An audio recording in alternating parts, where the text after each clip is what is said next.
There's 250 million people living in the ECOWAS countries, and in Africa, almost 1 billion people. The majority of those people don't have access to electricity or nightlight that's not kerosene. And so basically kerosene lights cost Africans about $40 billion per year in kerosene. So there's a lot of money being spent on kerosene, and kerosene, it takes a long time to go to the market to buy it.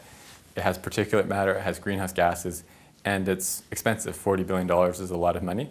And so our idea is, let's figure out a lighting product that can give people the night light they want at a price that's cheaper than it would cost to buy the kerosene over a period of 6 months. The magic number really is 6 months. So what that means is, if you can sell somebody a solar-powered light that will save them money within 6 months on avoided kerosene costs, it's something that they can consider. And so that's what our model is. In Africa, a lot of people are suspicious of new technologies.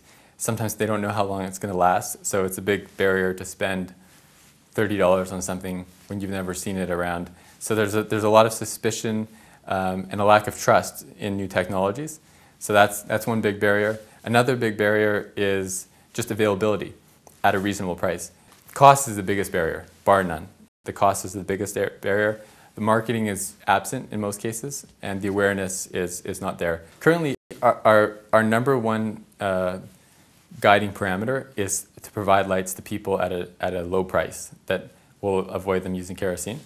And so the only way we can do that right now is to source them from China. So we source them from an assembler in China. We would like to assemble them in Ghana, but we have to do some policy work on that first, because if we ship in our batteries separate from our lights, we have to pay an import tariff on the batteries.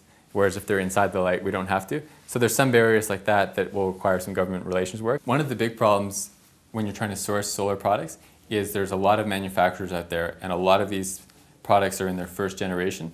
And so having any kind of level of quality assurance where you have preferred products that have met certain standards, that you know they're not just going to work in China in a colder climate, but they're also going to work in a tropical climate in Africa, and they'll be attractive to people in Africa for what their particular uses are.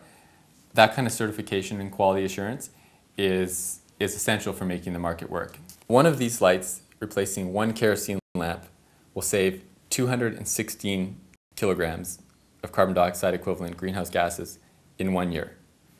One of these lights replacing one kerosene lamp will save that family in Ghana $80 per year, every year.